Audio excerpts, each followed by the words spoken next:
mesdemoiselles, messieurs, et voici l'international Chalal et Maître Gazonga depuis Abidjan. Les amis, est-ce qu'on peut y aller? Ok, d'accord. Mesdames, Messieurs, bienvenue à cette nouvelle édition de Rencontre Débat Festivité. Ça, c'est la première édition de 2013. Nous, pour aujourd'hui, nous avons choisi comme thème, ce que vous voyez sur le tableau, élection des parlementaires et sénateurs italiens, quel futur pour l'Eurozone, et un boom des Afro-Italiens en politique, quelle interprétation? Et en seconde partie, rappelons que nous allons parler de la démission du pape, que je n'ai pas signalé sur ce tableau. Directement, je dois signaler d'abord, avant tout, rencontre, débat, festivité. Nous sommes engagés dans la cittadinanza attiva et nous sommes déjà à plus de 100 émissions.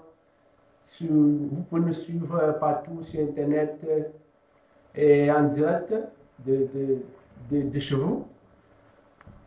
Vous qui nous suivez de la France, du Cameroun, du Congo, au Gabon, au Mali, aux États-Unis, en Belgique, nous vous disons simplement bonsoir.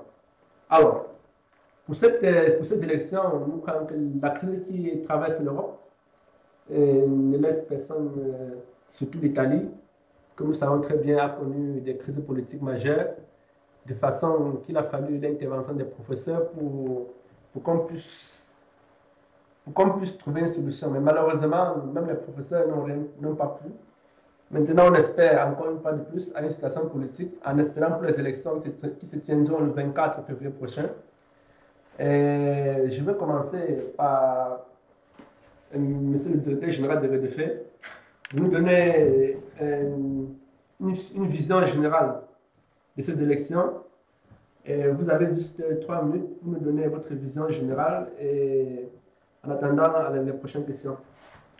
Merci, Monsieur Jonas Kemkia, et je salue l'ensemble de nos téléspectateurs. Je le souhaite également, par ma voix, de part du président de REDEF, une bonne et heureuse année 2013, puisque ceci est notre première émission de 2013. Pour ce qui regarde les élections en Italie, sur le plan général, je vais dire que moi, en tant qu'extra-communautaire, le volet qui m'intéresse beaucoup plus, c'est le volet sur l'immigration. Certes, même la politique interne me touche directement parce que l'Italie, c'est une terre d'accueil pour moi, ce qui signifie que pratiquement, pour moi, ce vote va un peu se présenter comme un vote censure où les Italiens voudraient choisir des personnes en fonction des événements qui sont déroulés à l'ère de Berlusconi ou bien à l'ère de Monti, etc.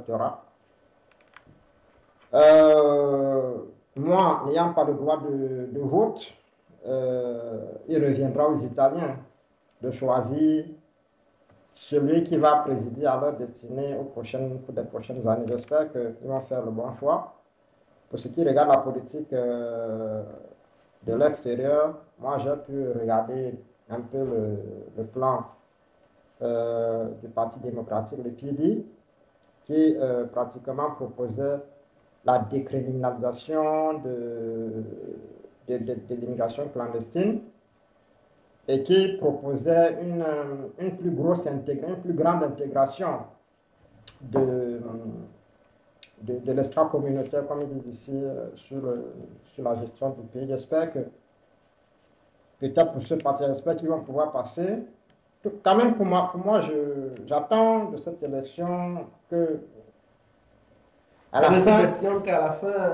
fin, que l'extra-communautaire que je suis, que l'extra-communautaire soit pour savoir certaines voies, pour savoir certains avantages. Effectivement, que ce soit plus intégré. C'est-à-dire la cittadinanza attiva dont le défait fait partie doit normalement être mise en œuvre à travers certaines volontés politiques. Disons que si pour le moment elle retarde, c'est aussi pour cette manque de volonté politique d'Israël.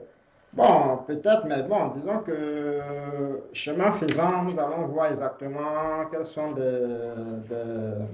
des obstacles à notre parcours. Pour le moment, nous sommes en train de faire un bon petit bonhomme de chemin. Nous sommes en train d'obtenir la personnalité juridique. Bon, avec le chemin faisant, nous verrons s'il y a d'autres obstacles auxquels nous n'avons pas encore fait face, quoi. Ça, c'est intéressant. C'était M. Baudelaire, l'aspirant médecin, entre autres, le directeur général de RDF. Et je dois directement m'adresser à Michael qui fait cette vidéo. Je pense que Michael, de toute façon, suit les élections avec, je ne sais pas, je me dis, étant en Italie à cette dernière période, c'est pas facile d'échapper aux Cavalières, c'est pas facile d'échapper à Bessan, c'est pas facile d'échapper à tous ceux que tu connais. Mais selon toi, les protagonistes, qu'est-ce qu'ils te disent? Est-ce que ces protagonistes te donnent, je ne sais pas, vous savez, la politique, d'une part, pour ne sais pas, pour nous autres qui ne sommes pas politiciens, nous disons la politique donne de l'espoir. Mais est-ce que vous, ces protagonistes qui seront qui sont les candidats et qui demain vont gérer l'Italie, t'inspirent confiance en fonction de leur programme électoral? Monsieur Michael. Merci, monsieur Ken qui a demandé passer la parole. Inspirer confiance, je dirais non. Parce que tout homme politicien donne toujours de l'espoir aux électeurs pour pouvoir accéder au pouvoir. Mais moi, je me refais plutôt à ces deux candidats dont on a eu à voir leur travail au sein du gouvernement. Donc, ici, là, je vais parler de Berlusconi et Monti, qui est candidat à sa propre succession, et Berlusconi qui a fait un bon bout de chemin au sein de ce gouvernement en tant que premier. Tous deux ont eu des échecs, tous deux ont eu des côtés positifs le mouvement Cinque Stelle qui a proposé le tsunami politique, je ne sais pas si... Le mouvement Cinque Stelle est un mouvement que je n'ai pas encore vu en action sur le terrain. Je ne peux pas vraiment me fier à ce mouvement parce que je n'ai pas encore vu ses réalisations en tant que parti politique sur le terrain. Donc je vais un peu essayer de me baser sur les deux qui sont là, essayer de comparer. Car à l'ère Berlusconi, les choses étaient pires, mais pas peut-être plus pires qu'Alain Monti. Parce que Monti est arrivé à commencer par faire des rabais un peu de partout qui ont eu des conséquences directes. Disons que Monti étant un gouvernement technique, il fallait tout ça pour qu'un pays comme l'Italie puisse aller en avant, quoi. Il a cru faire ça pour que le pays puisse aller de l'avant, mais on voit que des choses sont... Ah, donc vous embrassez l'idée de Berlusconi qui dit Monti c'est un professeur, non? C'est pas que j'embrasse l'idée, je n'embrasse pas l'idée de Berlusconi parce que Berlusconi... Mais on sait que le gouvernement des techniciens, des professeurs, le résultat a été un échec. Le résultat a été... je ne peux pas dire un échec. Il a essayé, mais il n'a pas pu. Dire échec, c'est être un peu dur, très dur envers le gouvernement technique de Monti. Ok. Monsieur Michael, il dit c'est l'aspirant ingénieur Domo, mon très cher Bantou, c'est une intervention très fondamentale. Et tout de suite, je dois me tourner vers un grand homme en face de moi, l'avocat M. Lambouessi, l'aspirant infirmier. Bonsoir, M. Lambouessi. Oui, bonsoir, monsieur. J'ai dit, aujourd'hui, c'est formidable, quoi. C'est-à-dire que, disons que vous êtes quand même, parmi ceux qui sont arrivés en Europe, vous êtes à votre, je ne sais pas, ça doit traverser au moins 5 ans dans ce pays. Ça veut dire que désormais, en dehors de ce, je pense que tu te sens plus qu'italien parce que la politique italienne, tu la connais plus qu'un italien qui a fait 5 ans au Congo et tu as fait 5 ans en Italie. Et ça, c'est quelque chose de fondamental.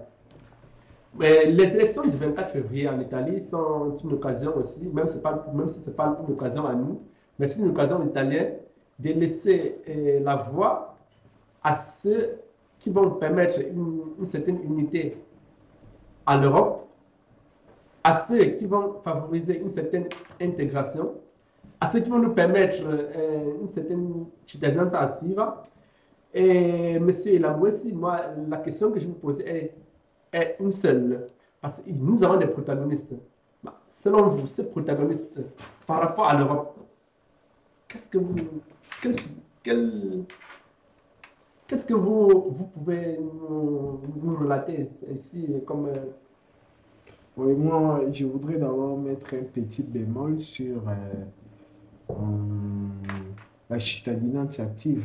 Je crois que ça serait illusoire d'attendre d'un quelconque gouvernement des centres gauche ou des centres droite qui puisse nous accorder, je ne sais pas quoi, une cittadinance. Et l'expérience a prouvé que tous les gouvernements italiens qui viennent, dans leur programme, oui, c'est toujours mieux pour l'immigration, mais après, nous verrons que tout ça se termine en queue de poisson. Donc, mon invitation, c'est de ne pas attendre, des cadeaux des hommes politiques, mais plutôt les immigrés, les étudiants qui aspirent à avoir une résidence active doivent se battre, doivent conquérir cette résidence. Donc, Et ce n'est pas à travers les programmes d'un parti politique, soit mirabolant soit-il, qu'il pourra nous accorder des avantages. Non, la liberté s'acquiert, la dignité s'arrache.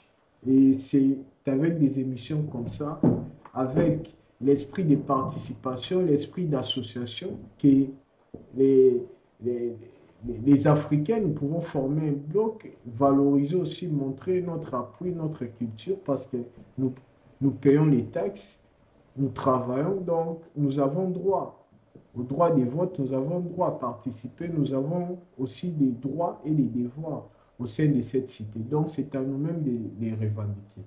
Et pour le protagoniste, parce que vous avez parlé de vote, de beaucoup de droits dont nous avons, ça veut dire que nous n'en avons pas actuellement. Nous n'en avons pas parce que nous les ignorons. Et nous ne voulons pas les arracher, nous battre pour les conquérir, parce que chacun de nous sait qu'avec l'IVA, quand nous partons payer quelque chose, nous payons nos impôts. Nous qui recevons des bolettes, nous payons aussi des impôts. Donc, à l'université, nous payons des taxes. Donc, tu es un citoyen, tu mérites des droits et tu mérites des devoirs. Et si tu ne les revendiques pas, ce n'est pas à un politicien de venir te les donner. Oui, et selon les protagonistes de ces élections, qui, selon toi, semble le protagoniste qui puisse le mieux nous accompagner dans cette bataille, puisque, quoi qu'on dise, tous ces décideurs, toutes ces libertés passent par une certaine volonté politique, c'est-à-dire par une certaine abolition des lois. Je ne dois pas parler de la procédure, je ne dois pas parler des autres lois. Selon toi, les protagonistes, la question était les protagonistes. Je pense que l'Italie a beaucoup de problèmes, que l'Italie n'a même pas une seconde de s'occuper de ces problèmes des immigrés. Parce qu'il y a tellement de gouailles, tellement de problèmes en Italie, que même les Italiens, même les politiciens n'ont pas encore résolu les problèmes des Italiens. Alors ça serait illusoire, parce que même si les PD, soi-disant, mais l'expérience a démontré que les PD, une fois arrivés au pouvoir, ne légifèrent jamais, ou bien ne réussissent jamais à faire passer des lois sur l'immigration. Alors c'est ainsi que je te dis que c'est un leurre, c'est une illusion d'attendre de ces politiciens-là un quelconque avantage pour les résidents actifs d'origine africaine ou d'origine d'autres nationalités. Ça s'acquiert en faisant des associations, ça s'acquiert en faisant des mémorandums, ça s'acquiert en bataillant. Alors, M. Dadzi, ce protagoniste, il fallait qu'on réponde à la première question, qui est leur vision par rapport à l'Europe. Nous avons le PD, notamment Bersani était en Allemagne, où il a dit nous sommes avec Monti, et Berlusconi qui veut couper directement. D'ailleurs, il propose d'abord le retour à la Lira. Et ce monsieur, qui pratiquement monte comme la Lega Nord, je ne sais pas, 4 ans, il y a de cela 4 ans, nous avons vu comment la Lega Nord est montée. C'est un mouvement, il propose le tsunami politique, il propose un changement drastique, et fuit les médias, ne vient pas à la télévision, mais réussit à remplir les places publiques.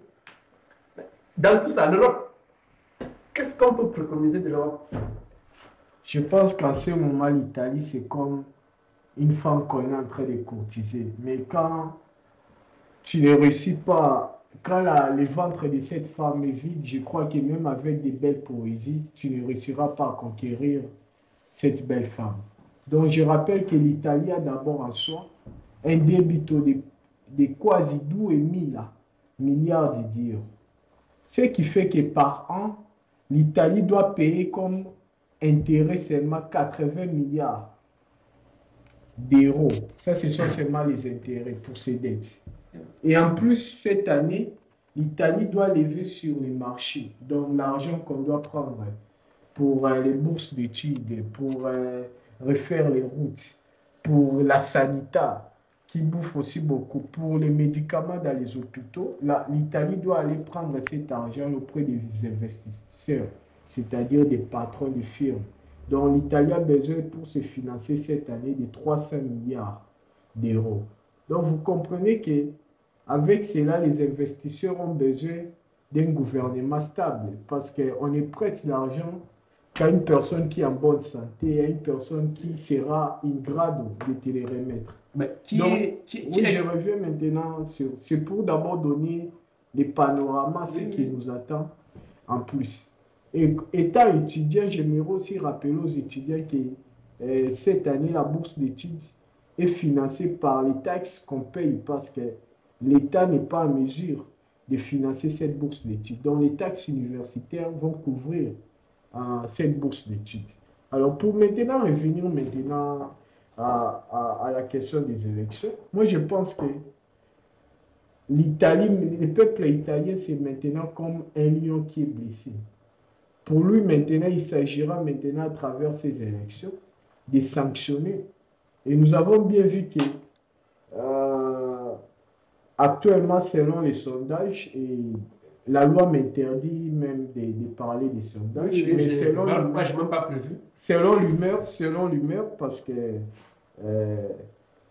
étant à l'hôpital et écoutant aussi ce que beaucoup de personnes disent, je pense que probablement, si les choses vont bien, il y aura les PD qui aura la majorité seulement dans la chambre haute, mais tandis que dans la chambre basse, c'est-à-dire le Parlement, oui, là où on légifère, mais tandis que dans la chambre haute, au Sénat, le PD aura besoin de faire alliance avec Monti. Or, nous savons qu'une coalition qui va de Bersane en passant par Vendola jusqu'à Casini et Monti, c'est une coalition pratiquement qui sera ingérable, ingouvernable, avec tous les risques de stabilité. D'une part les communistes, de l'autre part les démocrates. Les démocratiens. Donc ça crée déjà un climat de stabilité parce que pour qu'une loi passe, vous devez avoir la majorité à la fois au Parlement et à la fois au Sénat. Maintenant, qu'est-ce qui se passe? Nous savons qu'il y a quand même aussi de l'autre côté Silvio Berlusconi, qui n'est pas quand même une personne à minimiser, car avec beaucoup de ces entreprises, étant président du Milan aussi, avec tous ces médias et également tous ces supermercati qu'il détient en Italie, et bien cet homme aussi, s'il est fort et des institutions, il risque aussi de mettre les bâtons dans les roues à ceux qui gouvernent. Et où est-ce qu'en est le peuple italien? Eh bien, le peuple italien fatigué de tous ces politiciens, surtout les jeunes, nous sommes avec eux à l'université, eh bien, pour les jeunes Italiens, leur alternative, ils se rabattent sur Beppe Grillo. Oui. Et Beppe Grillo, avec son mouvement Cinque Stelle, c'est comme un mouvement de proteste. Les jeunes se disent que ces politiciens nous ont... Et nous sommes avec une tasse de disoccupation de 30%. Et je pense que les jeunes ont trouvé en Beppe Grillo une voie alternative à ces vieux politiciens. Je pense que c'est ça un peu l'atmosphère générale. Je dois dire merci à Maître Dadzi qui nous a vraiment éclairé de ces élections. Je pense que ce qu'il vient de dire donne vraiment la lutte, excusez-moi, c'est le temps qui était passé, donne la lutte exacte de comment les choses sont en train d'être actuellement en Italie, de comment l'Italie fonctionne jusqu'à l'heure où nous sommes en train de vous parler en direct de ce plateau.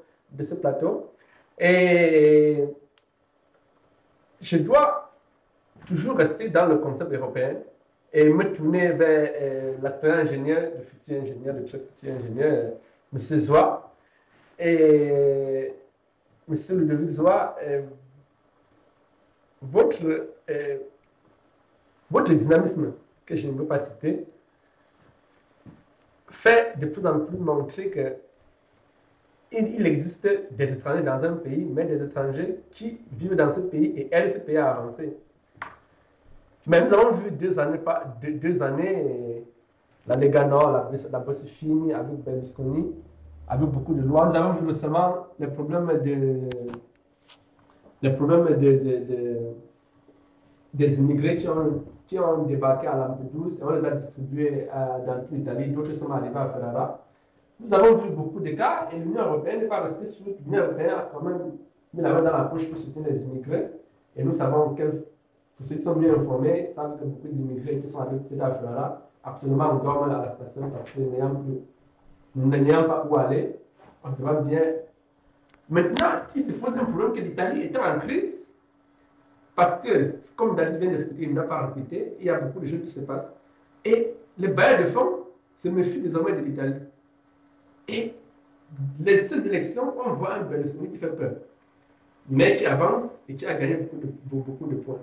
Quand on dit on voit pas les Italiens, bien entendu, parce que Berlusconi propose beaucoup de choses par rapport à d'autres partis. On voit même qui remplit les places publiques, les partis M-TAN, qui nous a fait montrer beaucoup de places publiques ici, et ne veut pas arriver à la télévision. Mais l'Europe devant tout ça, selon vous, M. Zouak, qu'est-ce que l'Europe, l'Union européenne, tant vantée, auquel beaucoup de personnes pensent prendre le visa pour venir étudier en Italie, est-ce que le futur de l'Europe n'est pas menacé avec la montée de ces personnes aussi très dures? Bonsoir à tous et bienvenue et merci d'être là avec nous ce soir pour partager nos idées. Cette question, je ne peux pas dire qu'elle est un peu grande parce qu'elle dépasse même peut-être mon centre d'intérêt. Parce que mes centres d'intérêt ne sont pas portés où me porte la question. Ainsi, j'aimerais répondre plus à la question portée, la première partie qui portait sur les immigrés qui dorment à la station. Parce que je pense que c'est vraiment là que j'ai mon intérêt et que je dois défendre ces intérêts. Parce que si ces garçons dorment à la station ou s'ils n'ont pas de dormir, c'est peut-être dans le futur, vu que le pays, entre guillemets, va mal.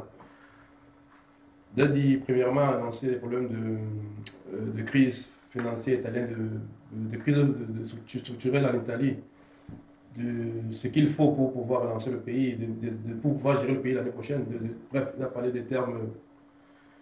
Il faut de l'argent pour avancer. C'est normal, on construit sur de l'argent dans ce monde. Alors, si ces garçons dorment à la station, c'est parce qu'il y a un problème de crise. Le financement de leur. C'est des garçons qu'on sait qu'ils sont là pour des problèmes d'asile politique. Ils sont échappés de Libye. Ici, tout récemment, il y avait un débat sur un journal de place et on demandait de leur pour les jeux un mois de plus pour leur maison. Alors, tu m'apprends, je ne savais même pas que dans ma station, c'est vraiment déplorable. Ça fait peur. C'est de même notion qu'on pose autour là-bas, vu qu'il a dit que la bourse études financée automatiquement par les taxes.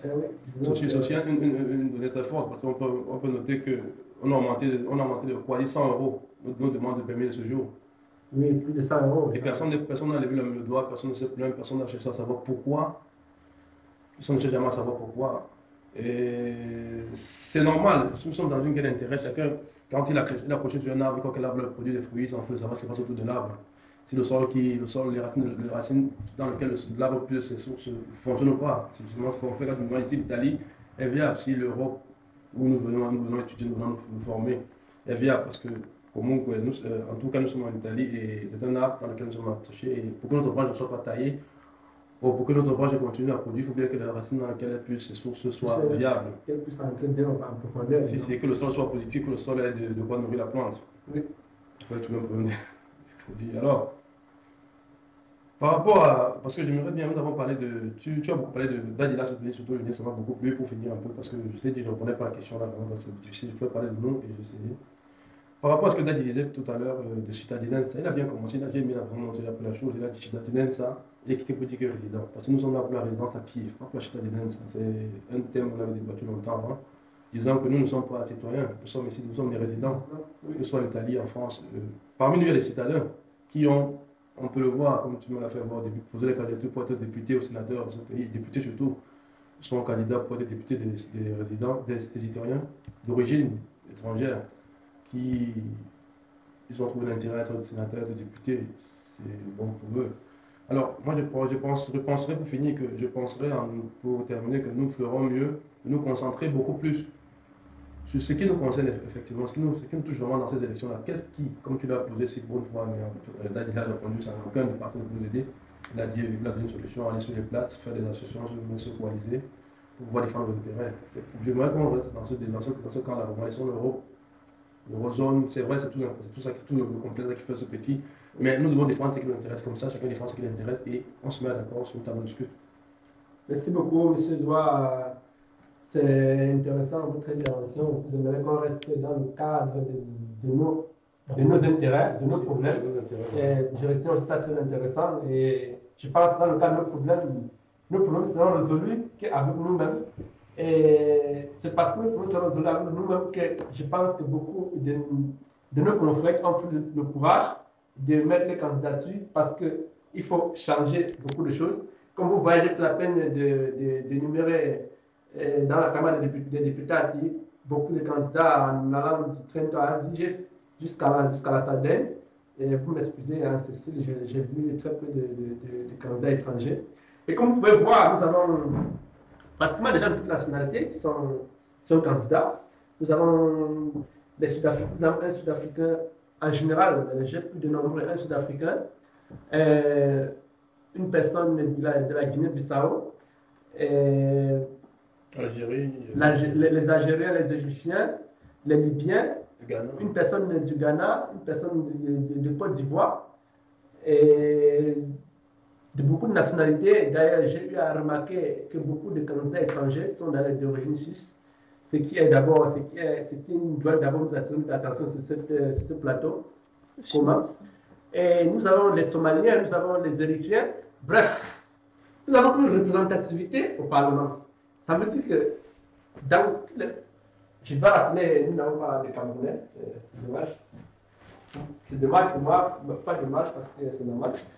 Et je dois directement dire, ça c'est une liste que j'ai eu à confectionner. Je vois un Congolais. Oui, il y a une Congolaise. Quoi il est? Pour ça d'abord, il y a des Santis Fabrizio. Étrange, un Ivoirien qui s'appelle De Santis Fabrizio. Et il y a beaucoup, il y a beaucoup de Français, il y a les Américains. Une deuxième remarque, c'est de voir que le PDL, par exemple, a un candidat tout simplement quelques Américains. Pugliese Elisabeth, zambienne. A candidat simplement quelques Américains. Non, une zambienne s'appelle Pugliese Elisabeth, elle avait continué. Si, excuse. Et j'ai aussi eu à remarquer sur cette liste, je dois de l'étudier, que les Égyptiens sont candidats dans une liste qui s'appelle Io Amo Italia, que pratiquement dans tout le pays, j'ai vu au moins un Égyptien dans ce parti. Je me suis dit, mais ça veut dire qu'ils ont déjà créé leur part de parti en Italie. Il y a beaucoup de choses, il y a même des gens de l'île Maurice que vous pouvez voir, la Libye, le Liban, l'Israël.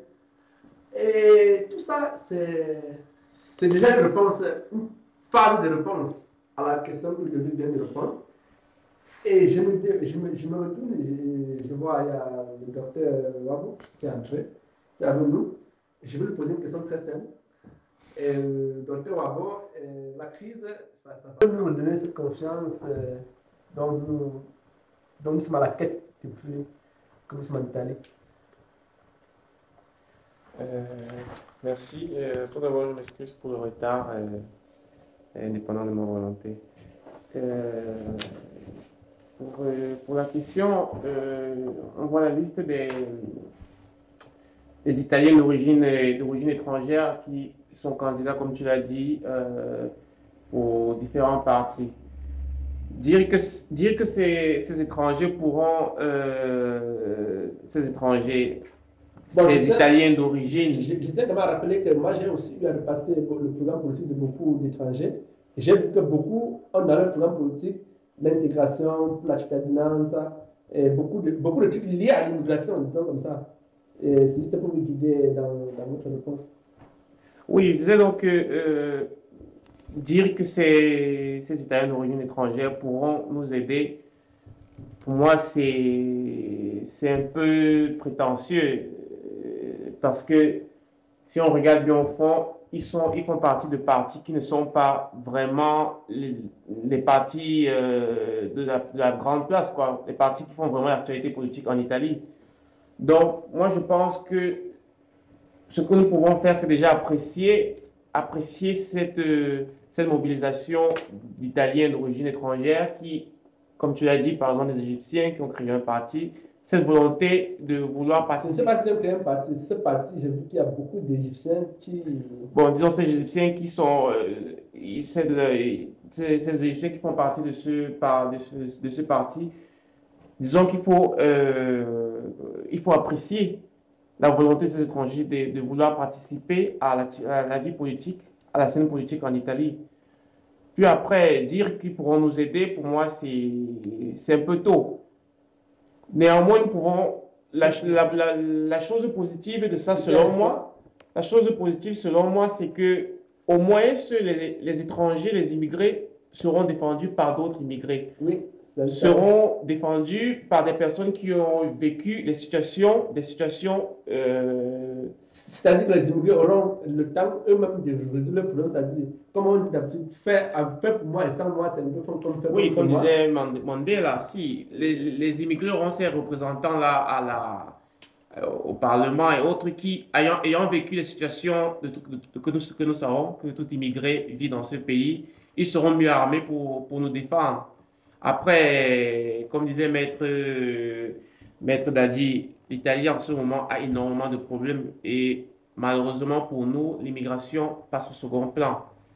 Le pays est dans une phase de reprise économique et pour l'instant, les problèmes d'immigration est au second plan. La bourse, comme l'a dit Dadi, la bourse est sponsorisée par les taxes, mais il faut s'attendre à tout. Peut-être demain, cette bourse n'existera plus. Si. Donc, en résumé, je dirais que c'est une bonne initiative pour ces étrangers. Et je pense que d'ici quelques années, quand nous aurons quand la reprise le pays aura traversé cette période de crise, leur voix, ils seront un peu plus entendus au Parlement. Et il se dégage que déjà ces immigrés nous donnent déjà une lueur d'espoir.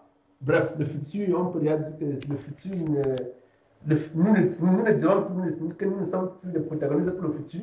Le futur désormais se fera avec certaines des personnes qui sont, disons-le ainsi, immigrés comme nous autres. Je me retrouve directement vers Baudelaire. Je ne sais pas si elle aura besoin de faire une intervention à la deuxième partie. La deuxième partie, c'est... Oui, parce qu'elle m'a dit la première partie, non. Monsieur Baudelaire, d'après ces statistiques, il y a quelque chose que j'ai remarqué et que je veux faire un peu la question. L'Italie, entre autres, lors de la crise, et lutte contre l'évasion fiscale.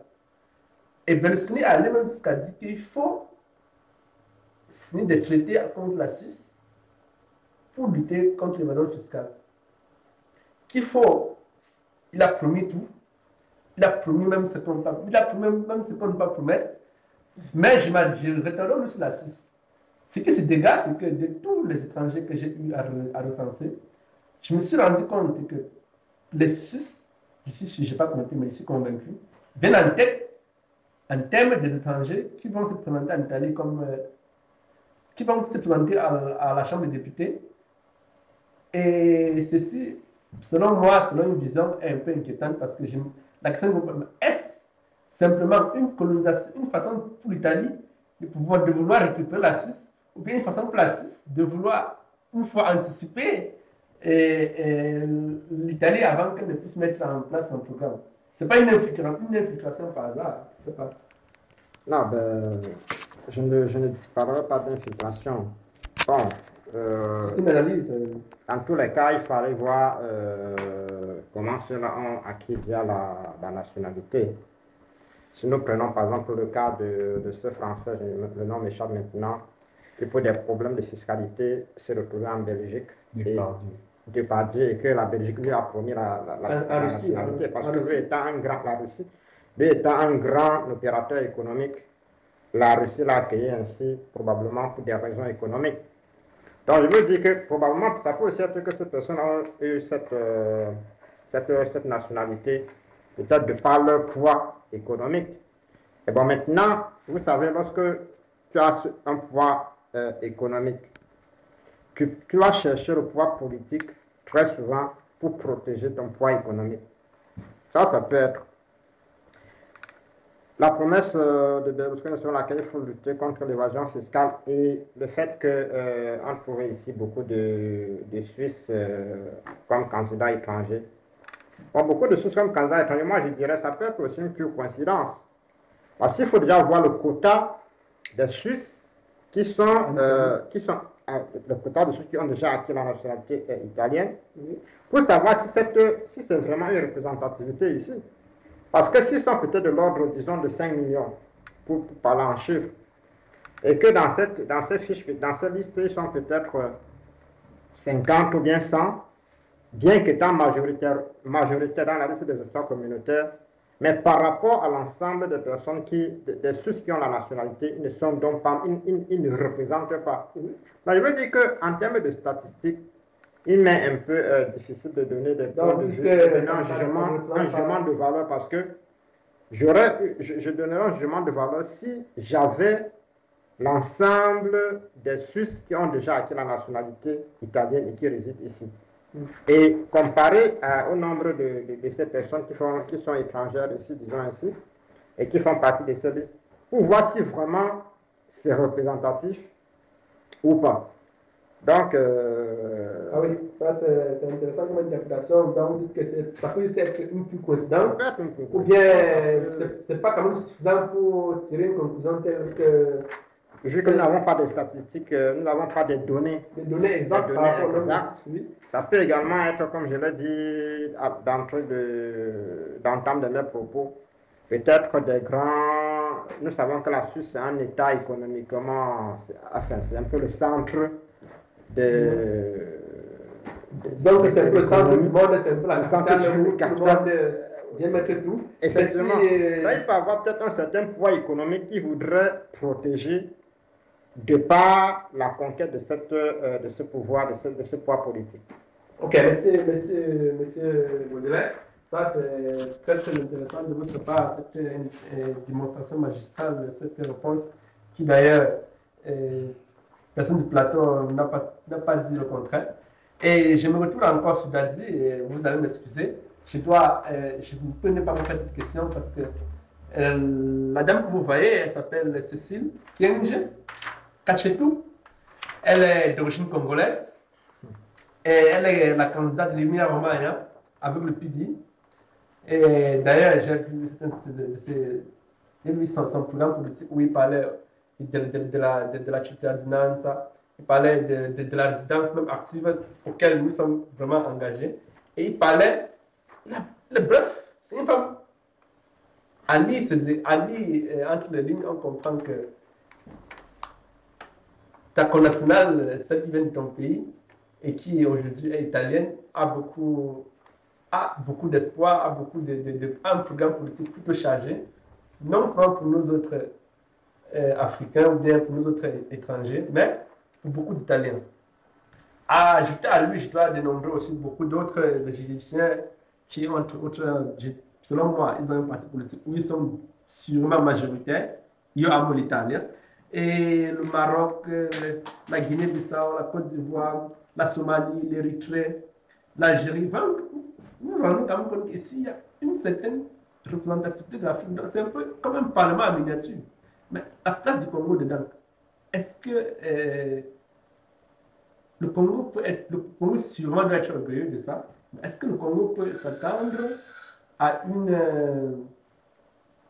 comment je reformule très bien la question. Est-ce que le Congo peut déjà, à partir de ça, voir à la diaspora, comme elle, des mains fortes pour relever non seulement le Congo, mais aussi l'Afrique? Merci. Oui, je pense que il ne faut pas se leurrer. Déjà, le docteur Ouab l'a précisé, que bien que la nationalité, c'est un sentiment, ce n'est pas le fait d'être d'origine ou le fait d'être né au Cameroun ou au Congo, qu'on te considère Camerounais. Il y a bien des Camerounais ou Congolais qui ont les passeports congolais, mais qui pourraient vraiment, le Congo, c'est la moisissure, pour eux, ils se considèrent français.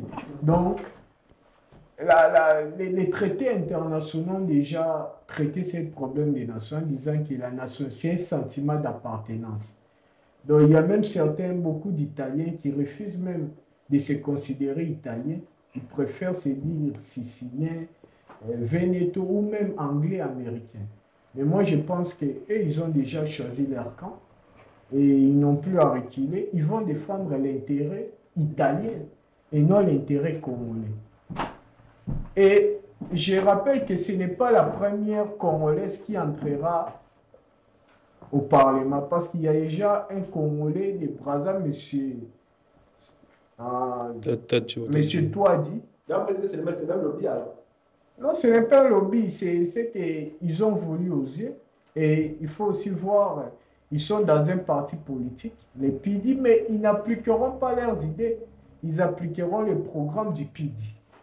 Maintenant, nous sommes pendant la campagne électorale, on a besoin aussi de conquérir les foules.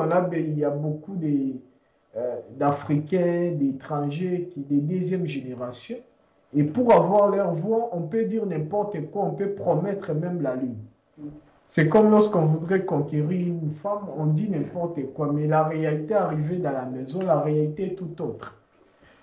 C'est la même chose pour ces gens. Et je pense que nous ne devons rien attendre d'eux.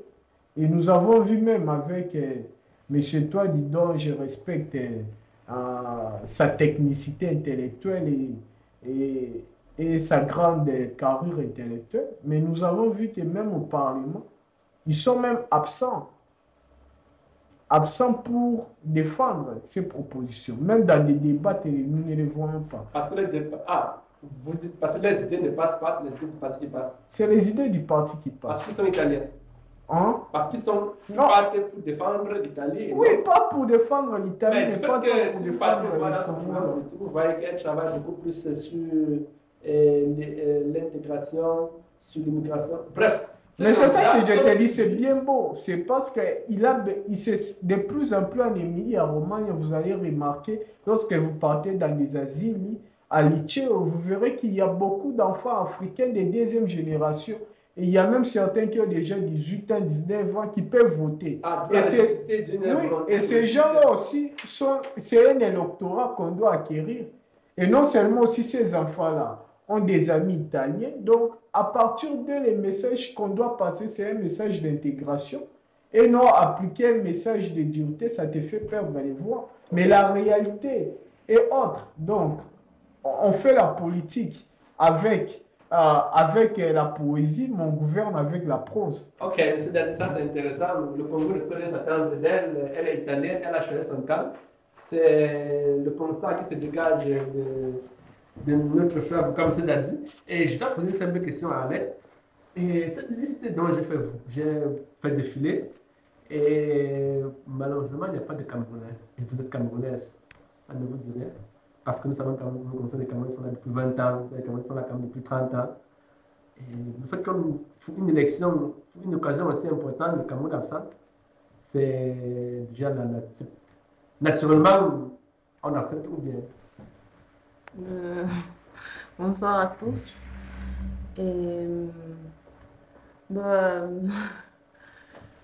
je sais déjà pas. Je ne suis pas trop calée pour. Je vais leur rappeler que je ne suis pas trop calée pour les débats d'ordre politique. Et je l'ai déjà dit à M. Kemkia Jonas au début, mais je vais dire que peut-être que la communauté. C'est pas une réponse politique, hein, vous devez faire une réponse en tant que Camerounaise, bien entendu. Je vais partir sur le même. Je vais partir de la même analyse qu'a fait le docteur Zangwe Baudelaire tout à l'heure. Déjà, il faut déjà voir le nombre de Camerounais, le pourcentage de Camerounais qui sont d'Italiens d'origine camerounaise. Je suis sûre qu'il y en a, mais il faut déjà tenir compte de ça. S'il n'y a pas déjà des personnes de deuxième génération camerounaise ici, là. Donc, ce n'est pas peut-être trop étonnant que... C'est une question trop générale. Ce n'est pas peut-être trop Il n'y a rien qu'ils soient d'étonnant. absents là. Ok. Je dois une dernière question de 2 minutes chacun, juste pour conclure cette première partie, auquel je sais qu'il y a beaucoup de questions qui peuvent venir, mais on ne peut pas passer tout le temps à parler. J'ai juste touché les points fondamentaux. Et je me retourne sur Michael. J'ai dit juste 2 minutes pour conclure. Et je crois que nous aurons pas les mêmes conclusions parce que j'ai préféré me retarder plus sur ces travailleurs qui ont mis la candidature. Et ma question, elle est simple pour tous. Est-ce que l'Italie a besoin de ces étrangers dans la politique italienne ou bien a besoin de ces étrangers dans la politique italienne pour gérer les affaires d'Italie ou ils ont besoin de ces étrangers dans la politique italienne pour gérer l'immigration? Je pense que ça, c'est une question de 2 minutes pour tout le monde. Merci pour cette dernière question qui m'est adressée, M. Gancarvinas. Moi, je dirais, les immigrés, les étrangers sont... les Italiens ont besoin des étrangers pour les 2 camps. Soit pour gérer l'immigration, soit pour gérer les affaires d'ordre italiennes, comme vous l'avez précisé. Parce que l'étranger étant résident sur le territoire italien, quand je parle d'étranger ici, je parle d'un étranger qui possède tous ses papiers, quand il va au marché acheter une marchandise, il contribue d'une façon ou d'une autre au développement économique de ce territoire. Le simple fait déjà d'être résident sur ce territoire le fait aussi participer au développement de ce pays. Donc je pense que les Italiens ont besoin des étrangers pour le développement de l'Italie et aussi des étrangers pour gérer les problèmes d'immigration. Ok, mais sur ce moment, M. Zoua, vous aurez l'honneur de nous dire votre idée par rapport à cette question. Elle est simple, 2 minutes, 1 minute.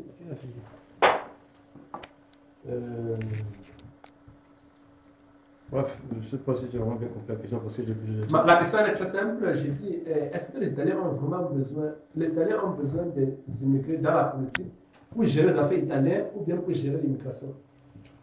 C'est vrai si les Italiens ont besoin d'être dans la politique. Et dans la politique, bien entendu. Pour gérer les affaires de l'Italie.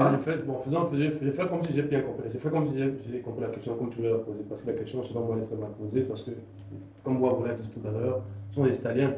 Ce sont tous les Italiens, ils ne sont pas d'origine étrangère, mais ce sont les Italiens. Donc, faisons comme tu l'as compris. Bon, ce sont les Italiens d'origine italienne, mais quand on voit les programmes politiques, on a l'impression qu'ils sont. Ce programme peut être détourné par n'importe qui, même pas Mario, pas Monde, pas Antonio. N'importe qui peut détourner le programme. On a mis l'image, comme tu as dit tantôt, on a mis l'image qui représente mieux le thème. Juste une affaire de politique, de publicité, de marketing, de politique. Mais pour moi, ce sont les Italiens, qu'ils soient jaunes, verts, jaunes, marrons, je ne sais pas quoi, ce sont les Italiens d'abord. Et ils ont le droit de faire ce qu'ils font. Ils sont libres de se présenter comme candidat, il basta avoir 25 ans. Bref, je ne rentre pas en détail. Ils ont le droit d'avoir, il y a des termes qui légifèrent ces élections de députés, sénateurs. Si quelqu'un se sent en forme de le faire, qu'elle le fasse. Moi, étant étudiant en Italie, étant résident étudiant en Italie, je reviens sur ce point, je ne peux pas me prononcer, je n'aimerais pas me prononcer non plus sur l'échéance des élections. La seule chose que moi j'espère, à laquelle ce que je souhaite. Je n'ai pas demandé le pronostic quand même. Non, je ne sais pas faire de pronostic. Attendons, on ne peut pas le faire parce qu'il paraît même qu'il y avoir ni les sondages. La seule chose que j'espère, que je souhaite, c'est qu'au lendemain des élections, que l'Italie soit un pays stable politiquement, que les Italiens puissent donner la majorité à un parti politique. Au moins comme ça, pour 5 ans, on a une stabilité, quelle que soit la couleur de qui prend les rênes. Parce que la politique, quelle que soit la politique qui est sur le terrain, elle ne m'intéresse pas assez, parce que je ne peux pas intervenir sur la politique. Je peux seulement revendiquer, demander des explications pourquoi on m'augmente une taxe. Pourquoi? Je ne peux pas aller dire, monsieur, qui parle de monter la taxe. Non, je peux seulement dire pourquoi. Je ne peux pas essayer de défendre mes intérêts dans ce sens-là. Okay. Je ne pense pas qu'elle fait 2 minutes, je pense pas. Ça, je ne peux pas discuter, mais je ne peux pas faire 2 minutes. Disons que vous avez fait. Je pense pas, parce que pour moi, quand monsieur est en train de parler, il avait 1 minute 26 et moi je non, il a bien commencé quand j'ai une fois. Si, je pense pas avoir fait 2 minutes. Je revendique un droit, c'est normal de revendiquer, monsieur. Je pense. Je veux plus 30 secondes, mais ça va, je m'arrête 30 secondes. Alors, je disais tantôt que nous ne pouvons pas. Moi, je m'en souhaite, c'est que au lendemain des élections, au lendemain du 25, après la fermeture de la culture de jour, etc., que de là peut se dégager un gouvernement fort et stable, quelle que soit sa couleur, qu'il soit de l'extrême droite, de l'extrême gauche, de l'extrême, je sais pas mon problème, qu'il soit stable, pour qu'on puisse avancer. Mais est-ce que la situation qu'on vit, est-ce que le programme politique vous permet de... Aucun programme politique ne m'intéresse. Je ne suis pas italien. Je suis un résident. Mais vous êtes résident, mais vous êtes censé subir... Je veux subir cette loi. Je veux seulement de revendiquer par des associations, par nous mettre ensemble. Nous, je ne peux rien faire. Je ne peux pas attirer cet événement actuellement. Je peux seulement intervenir au niveau local. Moi, mon intervention à ce niveau est nulle, est perdue d'avance. Ils sont italiens, comme dit Franklin et Dati, ils sont italiens, ils font les intérêts de leur pays. Moi, je suis Camerounais, je ferai les intérêts du Cameroun si je suis en Camerounais, personne ne pense. Merci à vous, grand merci pour le débat. Ok. Monsieur Dadi, j'espère que vous bien aussi, j'espère que je veux savoir si plus bref que possible. Sur cette élection, contrairement à 2008, on a vu très peu de personnes parler de l'immigration. D'ailleurs, personne n'a parlé de l'immigration.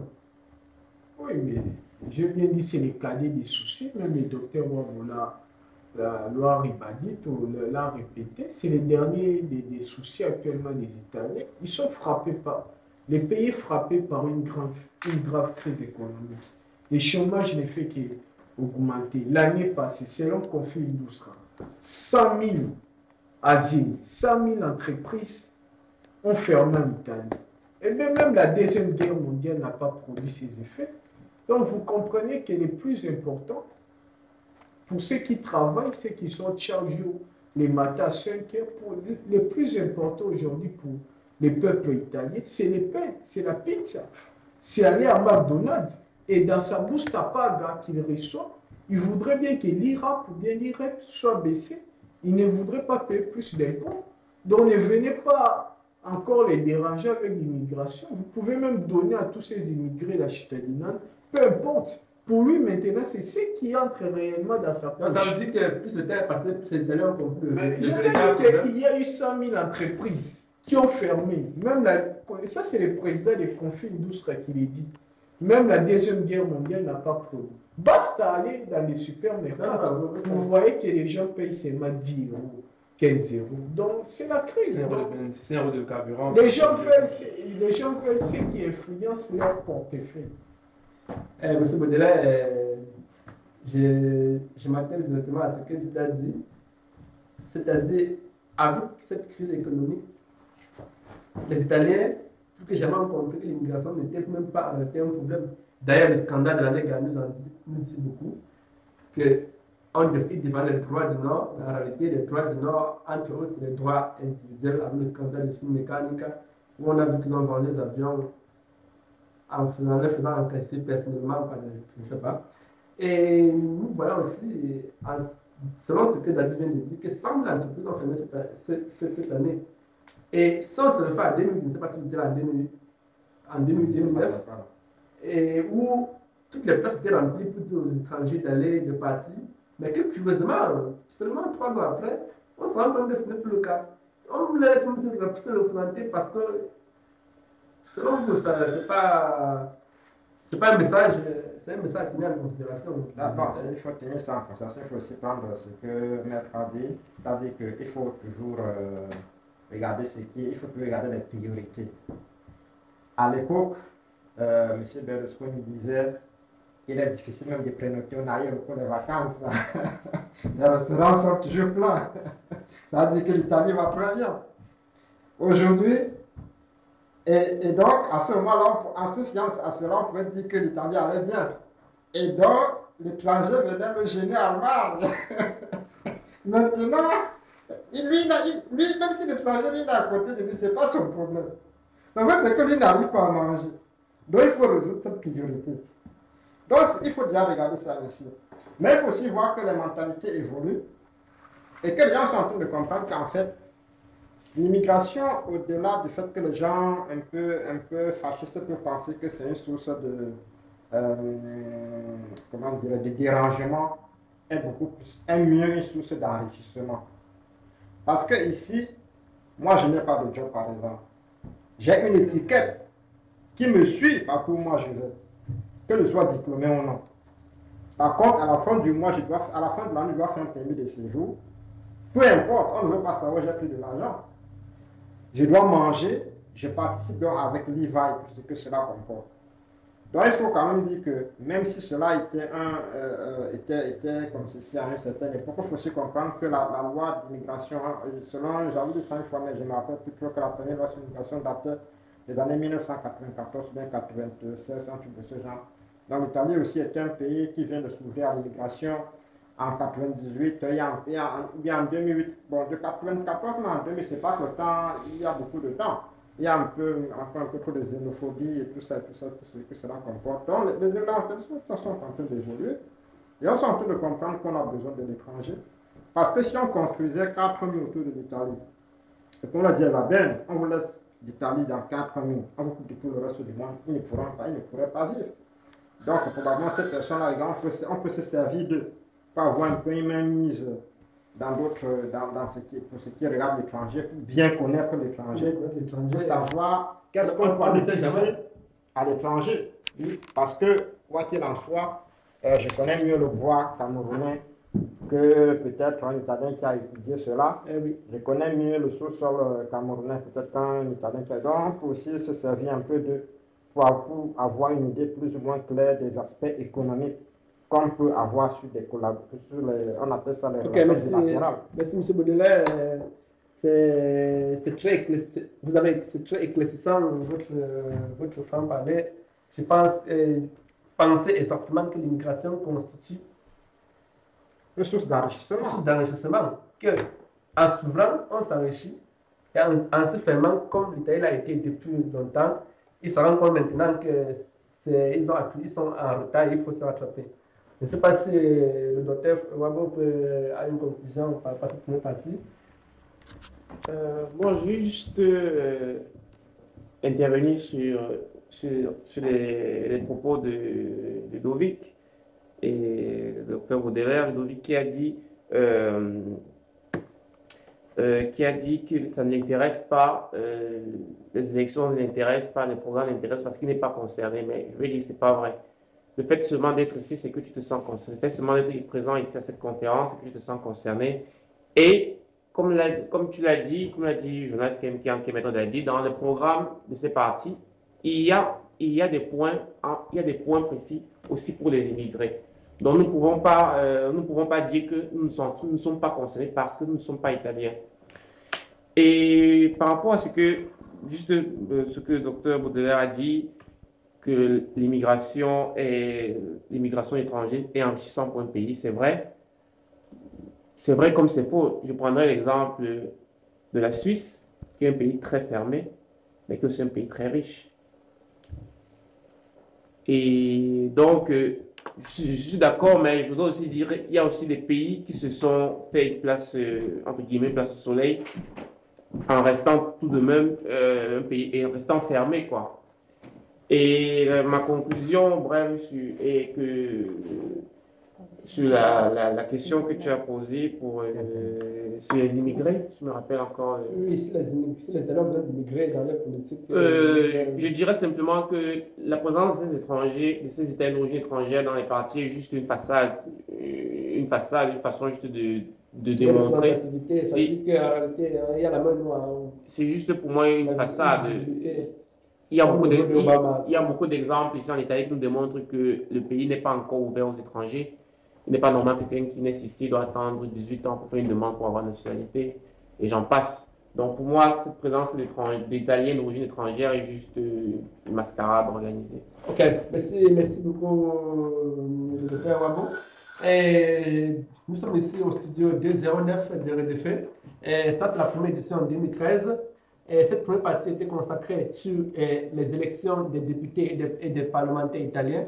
Nous avons analysé le futur de l'Europe. Nous avons vraiment noté que l'Europe, quoi qu'il en soit, le vote en Italie pourra influencer sur les Italiens, même si l'Europe pourra en payer des conséquences. Nous avons vu que les étrangers constituent une part d'elles, qu'elles peuvent contribuer au développement de cette nation, ou bien qu'elles ne peuvent même pas contribuer parce qu'en prenant l'exemple d'un pays comme la Suisse, on se rend compte qu'ils sont beaucoup fermés et en même temps, ils sont les plus riches. Et mesdames et madame, messieurs, vous qui me suivez des 4 points du monde, vous qui me suivez de la République démocratique du Congo, vous qui me suivez du Mali et de l'Italie, vous qui me suivez partout, Et je vous dis 5 minutes de pause. On se voit. Yeah, yeah, yeah, yeah.